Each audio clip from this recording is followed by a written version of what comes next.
I'm Tim Kubarch, and I'm here with Patrick Todd and David Glickman, analysts at Harding Loevner.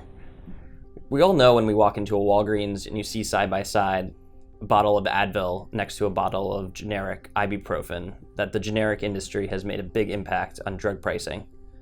But those are really small molecule or chemical drugs. If we think about more complex drugs, what are biosimilars, and how is the biosimilar industry different to the generic small molecule industry?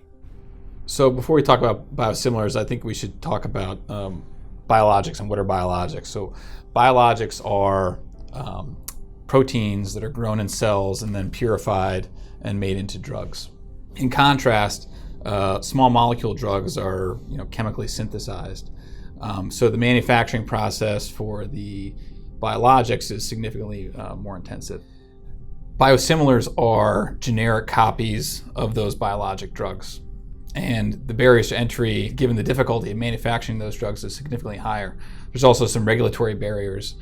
Because they're grown in cells, they end up being a little bit different than the reference drug. So you have to do clinical trials to prove that the drug is efficacious. Whereas for a generic small molecule drug, they do very small studies on healthy patients and just seeing the levels of that drug in the bloodstream of those healthy patients. And that's much faster, much cheaper. So with this increased complexity on manufacturing, what kind of companies compete in the space? And what have been their capital expenditure plans to meet this demand? So we have the companies that are doing the research and actually producing the biologics, companies like Celltrion and Samsung, which are Korean companies. We also have some of the innovators getting into biosimilars, so like companies like Pfizer, for example. And then you have a lot of companies that are supplying the products, so that's the bioreactors needed to grow the product, the supplies, the purification equipment.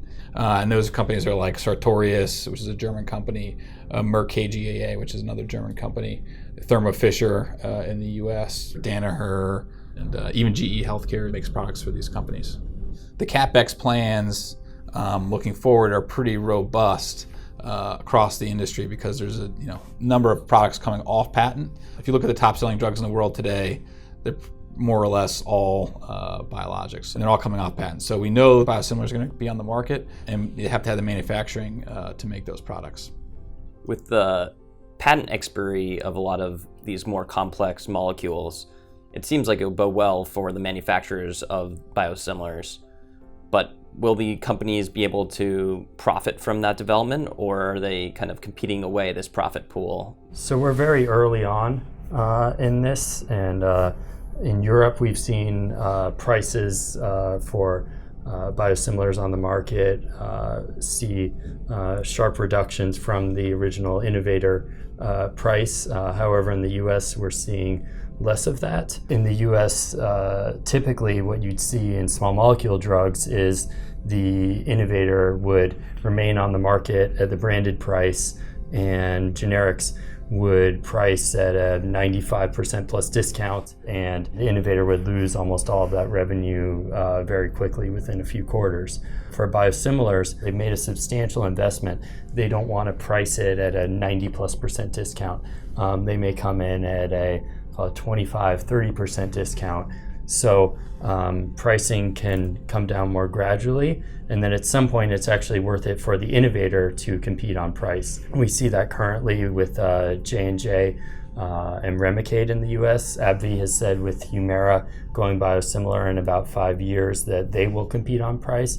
So those established branded manufacturers have the manufacturing capacity, and it makes sense at some point to compete on price, whereas in the small molecule space it doesn't make any sense. They just let it go. So these high barriers to entry with that complexity in terms of manufacturing and more stable prices seems to bode well for the profitability of the industry. Are there any risk factors, though, that investors should be concerned about? The biggest risk, in my opinion, is because they're so difficult to manufacture, you're going to get some adverse event at a plant, and the drug is going to get pulled from the market, and it might ripple through, and then people will have a distrust of biosimilars. So in the event that you have some issue with the FDA or maybe European Medicines Agency that causes the ramp to slow down, I think that would be that's the biggest risk, in my opinion. And kind of a risk on the positive side, within the US right now, there are no guidelines on interchangeability. So right now, if your doctor writes a prescription for something where a biosimilar is available, you would only get that biosimilar if the physician specifies that biosimilar by name. Whereas for a small molecule drug like Lipitor, if the physician just writes Lipitor, you're most likely get the generic automatically. The executive branch in the US is working on guidelines for interchangeability, and when that does happen, it should relieve one of the bottlenecks to that substitution and to biosimilar penetration. And what are the key takeaways when thinking about investing in biosimilars? From my standpoint, I think that the most attractive space are the supplier companies. And I use the analogy like, selling picks and shovels to gold miners. So that's companies like, Thermo Fisher, Danaher, Sartorius, Merck, KGaA.